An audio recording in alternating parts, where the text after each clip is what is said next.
Have you ever gotten a phone call that splits your life into before and after? I got mine at 11:47 p.m. on a Tuesday. The hospital said my daughter Mia was in the ICU. Critical condition. Come now. My hands shook so hard I could barely grip my car keys. I'm 86 years old, and I've buried a husband and raised 3 children alone.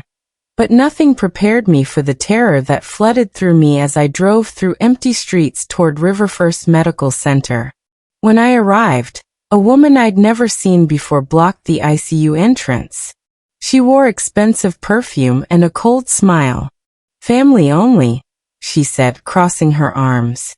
Her name was Marla, and she was Colin's mother. My son-in-law's mother was keeping me from my dying daughter. Please tell me something in the comments section. Where are you watching this story from? And take a moment to like and subscribe to the channel, because every day there's a real story that will shake your heart. I pulled out my phone with trembling fingers and called Colin. The sound that came through made my stomach drop. Bass music thundered in the background. A woman laughed, high and carefree. Then Colin's voice, annoyed and slightly slurred. "Can't talk, Eleanor. Big night. Whatever it is can wait until morning." My chest felt like it was cracking open. "Your wife is in the ICU," I said, my voice shaking. "She might be dying, and you're at a party." He hung up on me. Just like that. Click. I stood there in the fluorescent hospital hallway, holding my phone, while machines beeped behind closed doors and my daughter fought for her life. Marla smirked at me like she'd won something. A nurse approached with a clipboard and a tired face. "Who is authorized to make medical decisions for the patient?" she asked. Marla lifted her chin triumphantly. "I am. I'm listed as the emergency contact. Her husband is unavailable, so decisions go to me." The nurse looked at me with sympathy, but said nothing. Hospital policy was clear.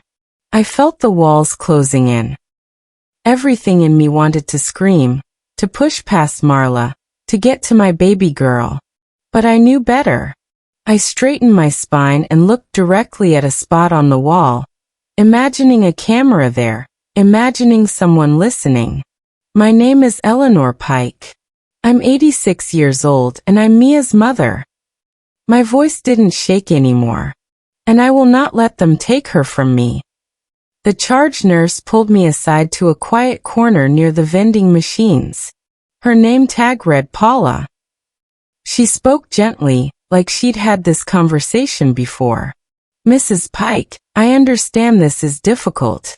But hospital policy requires us to follow the legal hierarchy. The spouse is the default decision maker. If he's unavailable, we go to whoever is listed as the emergency contact." She showed me the chart. There it was in black and white.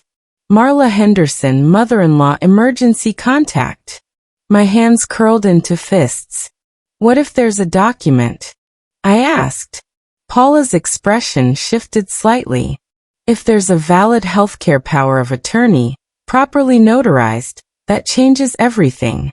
But you'd need to bring it in." I sat in the hospital cafeteria at 3 in the morning, drinking terrible coffee and remembering. Sharp flashes of memory cut through my exhaustion.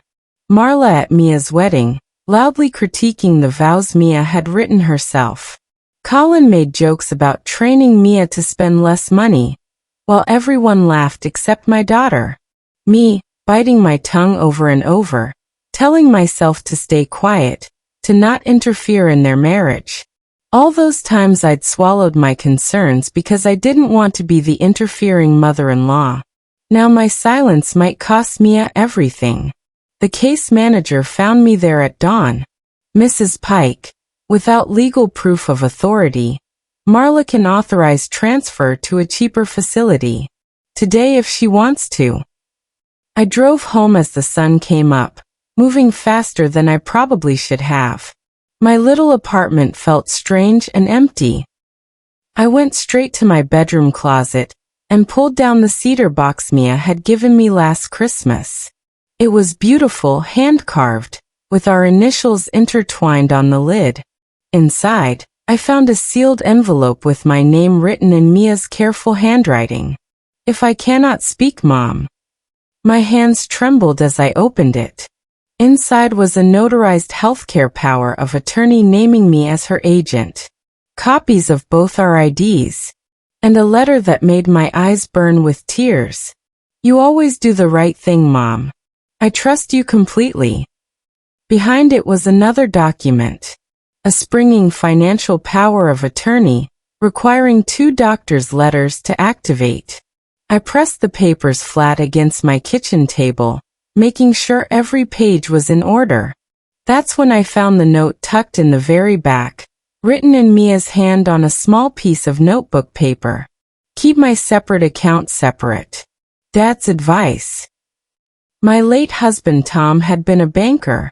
He'd taught all our children about protecting their assets, about keeping some money in their own names.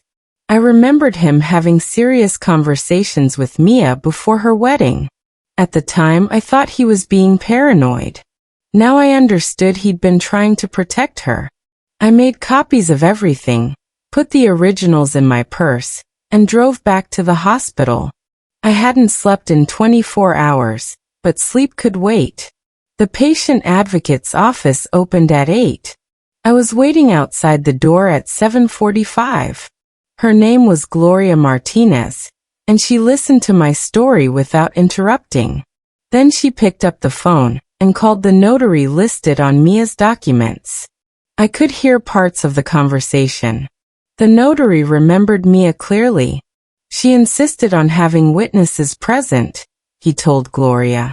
She was very specific about everything being done correctly.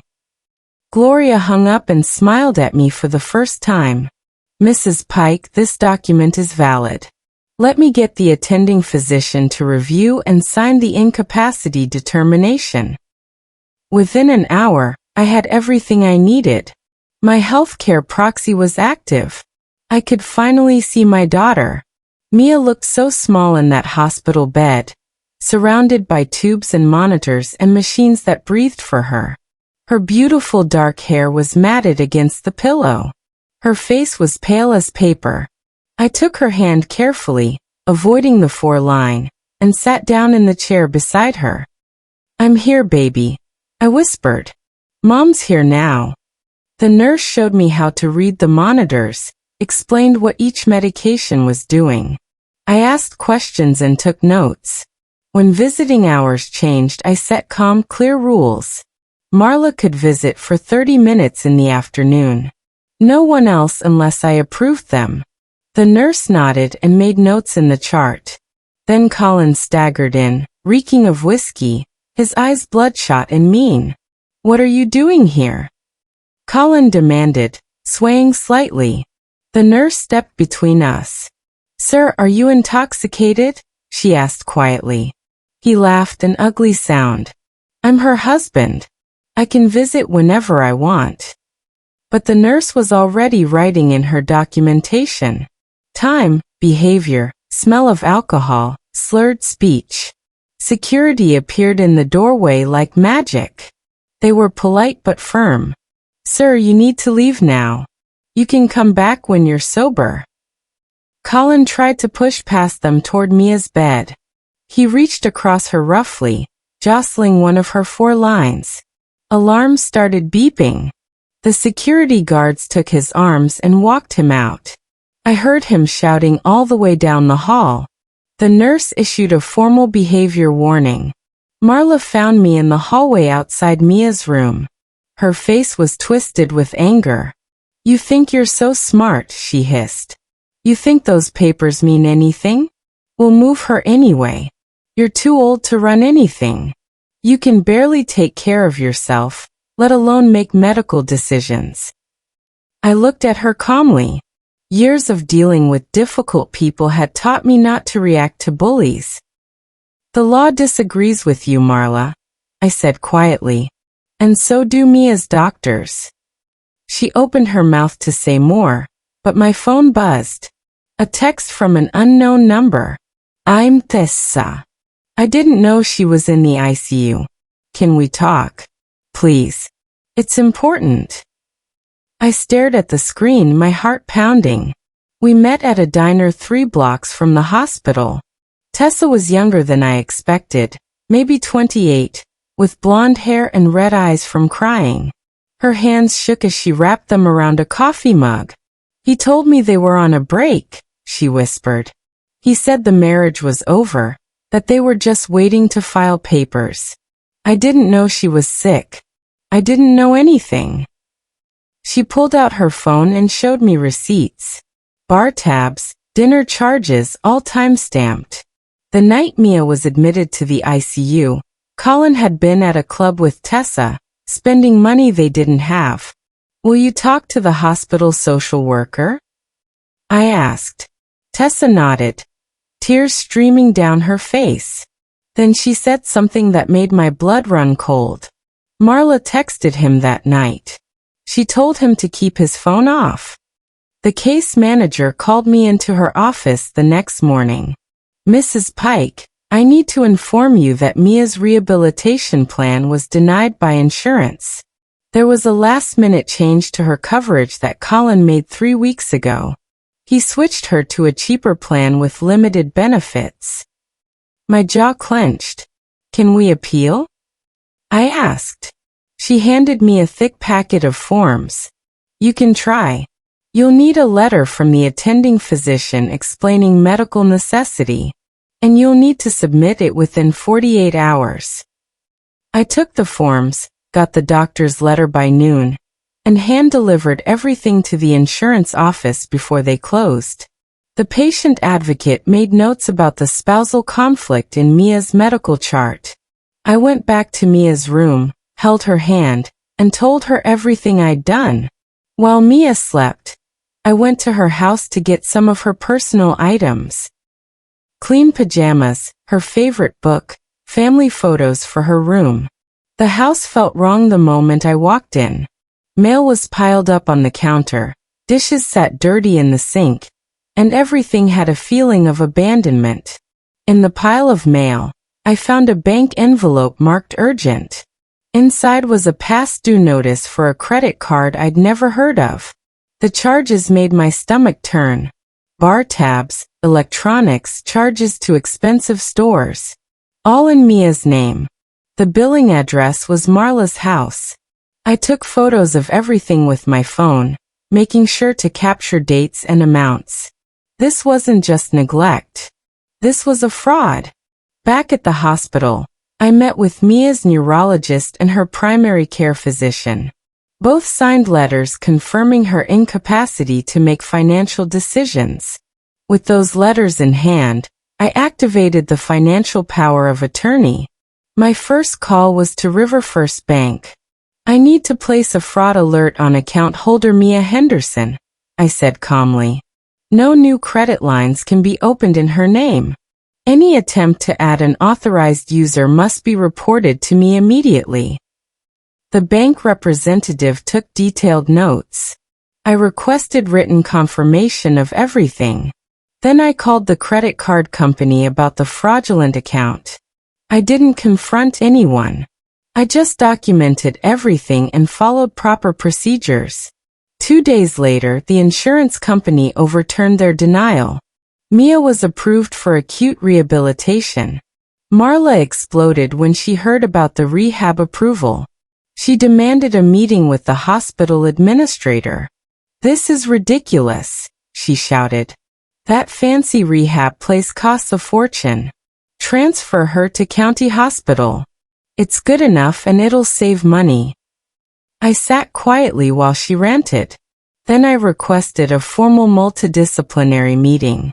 The attending physician, the patient advocate, the social worker, and the hospital risk management representative all attended. The doctor explained carefully why transferring Mia at this stage would be medically dangerous. The patient advocate cited my legal authority as a healthcare proxy. The decision was made. Mia would stay at River First and transfer to their affiliated rehab facility when ready. Marla's face turned red, then white. As she left, she muttered, Fine. The probate court will sort this out. 3 weeks later, I stood in a small probate courtroom, leaning on my cane. Marla had filed a petition to strip my authority, claiming I was senile and incompetent. The judge ordered a neuropsychological evaluation. The doctor asked me to recite the date, list Mia's medications and treatment plan, and draw a clock with all the numbers in the right places. I did all of it perfectly. I explained every medical decision I'd made and why, with documentation to support each choice. The neuropsychologist's report was clear. Mrs. Pike demonstrates excellent cognitive function, appropriate judgment, and comprehensive understanding of complex medical information. The judge denied Marla's petition and warned her about filing frivolous claims. I walked out of that courtroom with my head high, my cane steady beneath me. On a Thursday morning during rounds, something miraculous happened. Mia's eyelashes fluttered. The nurse leaned close and said her name softly. Mia? Can you hear me? Mia's head turned slightly toward the sound of my voice. I was standing at the foot of her bed, and when she heard me speak, her eyes opened just a little. My throat got so tight I could barely breathe. I'm here, sweetheart, I whispered. Her fingers moved, then curled weakly around mine. She couldn't talk yet because of the breathing tube, but her eyes focused on my face. She knew me. She understood. Tears ran down my cheeks. The next day, she squeezed my hand hard with purpose. Then she mouthed one word, clear as day. No. As Mia got stronger, we found ways to communicate. The speech therapist brought a whiteboard and markers. Mia's hands were still shaky, but she wrote slowly, painstakingly. No Colin. No Marle. The nurse read it aloud and immediately documented it in the medical record as the patient's express wishes. Security updated the visitor restrictions. When Colin tried to enter Mia's room that afternoon, 2 guards stopped him politely but firmly. He shouted and threatened, but they didn't budge. Hospital policy was clear. The patient had stated her wishes while competent. Those wishes would be honored. I sat beside Mia's bed and read her the poem she'd loved in 5th grade, about a tree that grew strong through storms. Later, she wrote something else on the whiteboard that made my heart sink. Ask the bank about refinancing with Marla. At River First Bank, I met with the branch manager, a kind man named Mr. Wilson. He pulled up Mia's account history and frowned. Mrs. Pike, I can confirm that Mia co-signed on a refinance loan for Marla Henderson about 14 months ago. It was presented as a family emergency. He showed me the paperwork. The payment was high, much higher than Marla's income could support. There's a rate adjustment coming next month, he continued. The payment will increase by almost 40%. If Mrs. Henderson misses payments, it will severely damage your daughter's credit. My stomach dropped. Can Mia be released from the co-signer obligation? I asked. Mr. Wilson shook his head. Only if the primary borrower refinances independently and releases her. Otherwise, your daughter remains legally liable. I scheduled a consultation with an attorney my neighbor had recommended. Arthur Hale was in his 60s, with gray hair and sharp eyes that missed nothing. I showed him everything. The documents, the timeline, the bank statements. Then I showed him something I'd found in Mia's desk at home. A letter from Tom, my late husband, written 2 years before he died. In it, he documented that he'd given Mia money from his trust to help with her house down payment. The letter specified that if the marriage failed, that contribution should be reimbursed to protect Mia's separate property interest. Arthur read it twice. This isn't a weapon, he said carefully. It's leverage for fairness. Your husband was protecting his daughter's future. Smart man. He advised patience and careful documentation. Focus on Mia's recovery first. The rest will follow. That Sunday, I went to my church for the first time in weeks. I needed the peace of that familiar space. After the service, Marla cornered me in the hallway. "You're destroying this family," she hissed. "Colin is a good man and you're turning Mia against him. You're a bitter old woman who can't stand to see her daughter happy." Reverend Collins, our pastor, walked past at that moment. He heard enough to stop. "Eleanor, do you need support?" he asked gently. I kept my voice calm and steady. "I'm simply following my daughter's clearly stated wishes, Reverend." He nodded at me with understanding, then turned to Marla. "Love looks like showing up, not controlling," he said quietly. Later that day, Mia wrote something new on her whiteboard, in stronger handwriting than before. "Tell them I choose you, Mom." Colin showed up at my apartment on a Wednesday night, pounding on the door so hard I thought he'd break it down. "I know you're in there, Eleanor. I need the car keys and some cash. You owe me that much." I didn't open the door. Instead, I called the non-emergency police line. When the officers arrived, I showed them my healthcare power of attorney, the financial power of attorney, and the temporary protective order the hospital had helped me obtain. The officers were professional and firm. "Sir, you need to leave now. If you return, you'll be arrested for trespassing." They issued him a formal warning. 2 days later, Colin's employer called and left a message on my phone. "Mrs. Pike, this is Human Resources at Morrison Tech. We're conducting a review of company vehicle usage. We may need to speak with you." Apparently, someone had sent them footage of Colin's company SUV parked outside that bar. The consequences weren't mine to deliver, but they came anyway. Colin was suspended from his job, then quietly let go after the investigation concluded. He'd been using the company vehicle for personal use, including that night at the club while Mia lay in the ICU. He saw me in the hospital parking lot one afternoon and screamed that it was all my fault, that I'd ruined his life. I just kept walking. Inside, the rehab team gave me wonderful news. Mia had been approved for transfer to the acute rehabilitation wing. She was getting stronger every day. I packed her bag with her favorite soft pajamas, her book, and photos of us together. The next morning, Marla filed another petition. Emergency guardianship request. Eleanor Pike coerced patient to exclude family members. The patient requires independent evaluation. The hearing was held in a small, quiet room with just the judge, a court reporter, and the necessary parties. Mia came in a wheelchair, wearing her favorite blue sweater. She'd been practicing with her speech therapist for this moment. When the judge asked her directly, Mia looked right at Marla and Colin, then at me. "I chose my mother," she said. Her voice was thin but absolutely firm.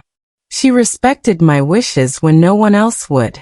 She protected me when I couldn't protect myself. She's the only person I trust. The judge dismissed Marla's petition immediately and issued a warning about harassment and frivolous filings.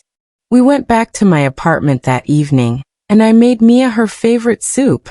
She ate slowly, carefully, sitting at my kitchen table in the soft lamplight. Arthur had already suggested mediation to resolve the financial issues and formalize safety boundaries going forward. We'd face that next. But tonight, we were just together, and that was enough.